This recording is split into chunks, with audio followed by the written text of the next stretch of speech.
Do you know what car owners are scared of? Imagine you're driving a car.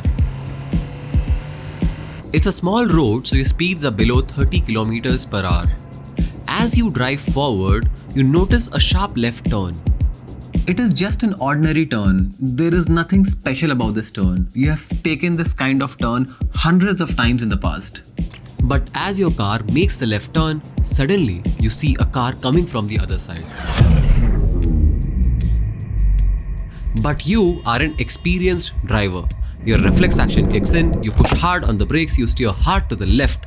But at the same time, you realize it might be a little too late. Internally, you know you were driving at a slow speed, so there is no threat to your life. Now, at the time of the impact, your car scratches against the other car. Now, as you get down to assess the damage, there is a slight dent on the front bumper of the car, some scratches, but nothing major. But now, if you are a car owner, you know what you're scared of, right? You're not scared of your well-being. You're also not scared for the other person's well-being either. Rather, your nightmare right now is how much the seemingly very small car accident cost you. Now, this is not some imaginary scenario. Here is the actual invoice for repairs. It costed him over 20,000 rupees for all the repairs. So let's go step by step. Let's say you go and buy a car from a car dealership. Let's say the car is worth 20 lakh rupees on road. So the first question is, how do you think the car dealership is earning money out of this transaction? So out of 20 lakhs, around 2 lakhs 14,000 rupees is the road tax, and it goes directly to the state government. Another 18%, that is 2.7 lakhs, goes as part of the GST. So the actual cost of the car comes out to be around 15 lakhs.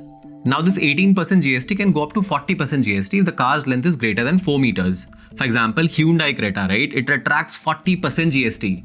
But I don't want the focus of this video to be limited to tax on buying cars. There are unlimited videos on internet for that. So for this example, let's just go with 18% GST. Now the car showroom from where you have purchased this car makes just 4% to 5% of this amount, that is 60,000 rupees approximately.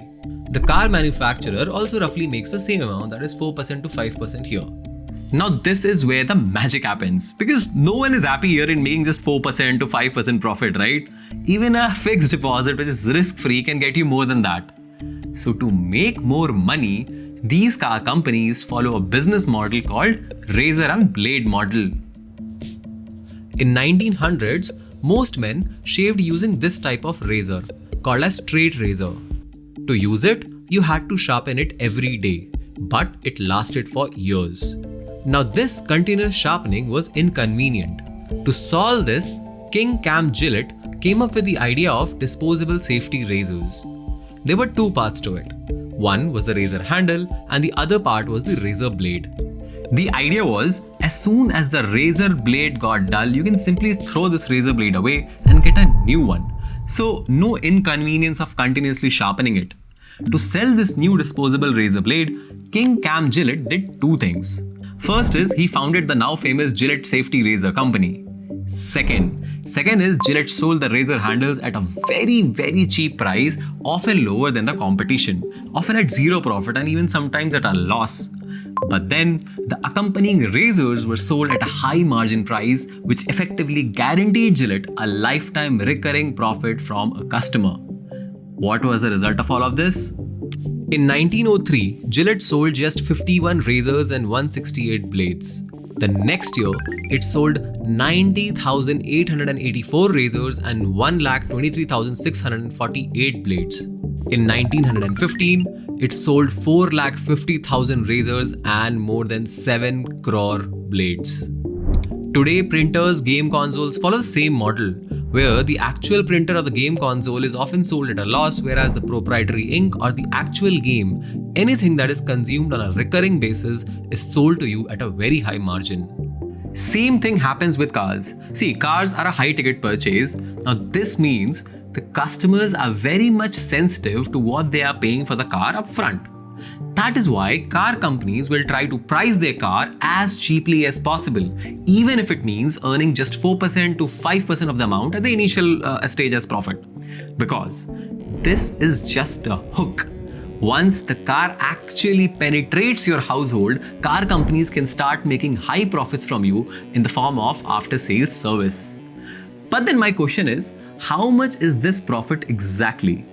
Now this is the part that surprised me a lot. Now before I go into the exact profit numbers of the car dealerships, you have to understand that for those car dealerships, cars are like leads which will give them profit over the entire life of the car. Now, if you're someone who is building a business, you know how important leads are. Now, this is where Odoo CRM can help. Odoo is an all-in-one business management software that transforms how you connect with clients. It gives you a whole suite of applications to capture leads, give you an overall view of the customer pipeline, and helps you in closing the sale.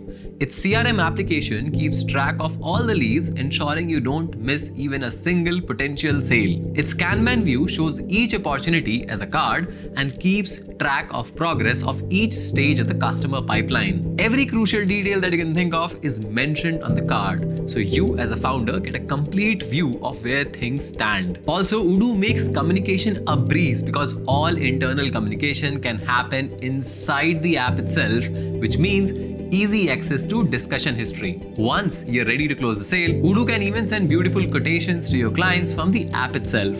So no more juggling of 10 different apps when everything can be taken care of by Odoo. And you know what the best part is? The best part is the first app on Odoo is free, so you can click the link in the description or scan this QR code and check out the Odoo CRM app absolutely for free. So now let's go back to the video and let me tell you the exact profit numbers of car dealerships. So I took a look at the latest financial year report of Landmark Cars.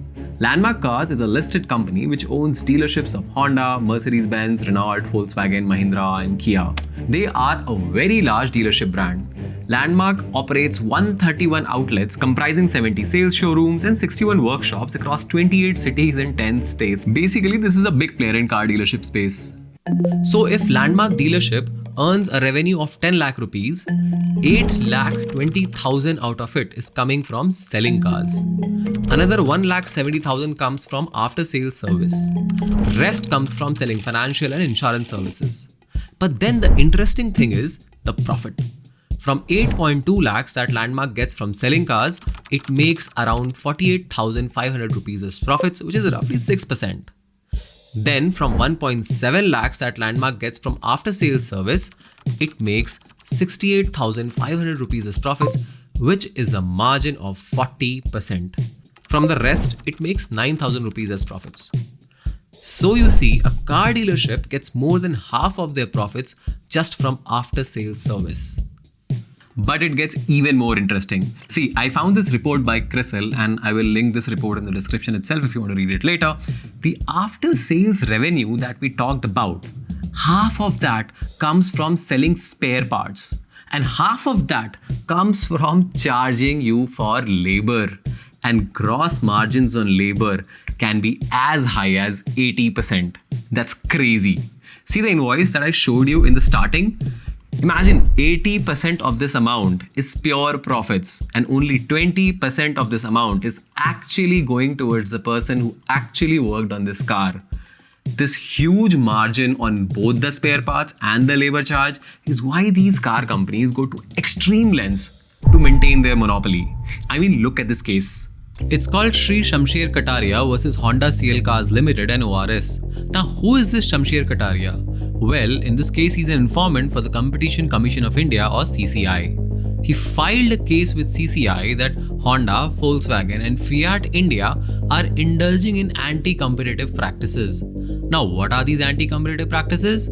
Lot of car parts like engine parts, engine oil, clutch plates, brake pads, diagnostic tools, they are manufactured by companies called Original Equipment Suppliers or in short form OES. Now, car manufacturers did not allow these OES companies to sell their products to local shops and garages. They could only sell it to either the car manufacturers or their official after-sales service centers. Now, since there was no way to get car spare parts locally, these official service centers could charge you whatever they wanted. They essentially had monopoly over the spare parts vertical. They were able to lock in their customers in the ecosystem for the life of their product. Thankfully, CCI did find them guilty and imposed a fine as well. In fact, CCI went a step further and expanded the scope of investigation onto all car manufacturers of India. Here is the list of 14 car companies that were part of the investigation. But before you get happy with the ruling, car manufacturers are finding other ways. See, today cars are not cars. They are essentially computers on wheels. If you have a broken sensor in your car, the local mechanic can replace the faulty sensor with the original brand new one. But the sensor will still not be able to talk to the computer chip inside the car because only authorized service center can access that. There are further reports that car manufacturers are locking car parts to the car VIN number. Now VIN, as it is called. Now VIN stands for Vehicle Identification Number. It's basically a unique number for every car. So even if you replace a faulty part with the original part, the internal computer will still reject the part and refuse to function. Here, if you think insurance will save you, it kind of will, but let me show you this. Car insurance premiums are rising. From 2016 to 2018, third-party insurance premiums almost doubled in cost, and they are again set to increase by 18 to 25% this year.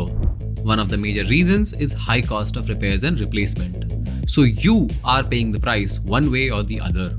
So now, is the business of selling cars a scam? Well, no. That is the sad part. It is not a scam. Remember the example of Landmark Cars that we talked about and how it is earning half of its profit from selling after-sales services? Well, even after that, if you account for all expenses like employee costs, rent costs, electricity cost, it is only able to earn just 5.8% of the total revenue. That is why it is not a scam. It is just a broken business model.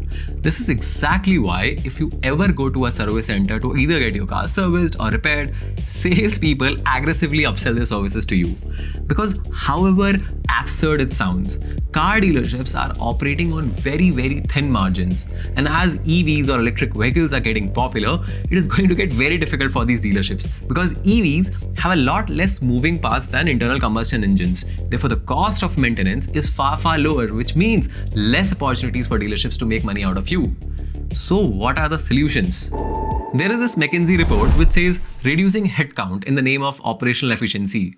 Very McKinsey of them, frankly. But operating a car dealership is actually a very operations heavy business. So maybe there is some truth to that. Then there is this other solution which this BCG report talks about. It's about shifting to an automotive direct sales model. So today how the business model works is the car dealership has to basically buy a car from the car manufacturer and then sell it to the consumer. So what happens is all the inventory, all the unsold cars that are there, they sit on the balance sheet of the car dealership. Now this is a problem because then car dealerships' lot of capital is basically tied up in the inventory itself. So the new model works like this. The car will still be sold via these car dealerships, but then the owner of these cars will not be the car dealerships. They would be the car manufacturer itself. They will just be using the car dealership as a front, as a shop to sell their inventory, which means now the inventory will sit in the balance sheet of the car companies and not the dealership. And with the balance sheet of these car companies, they will be better able to absorb this excess inventory cost versus the car dealership.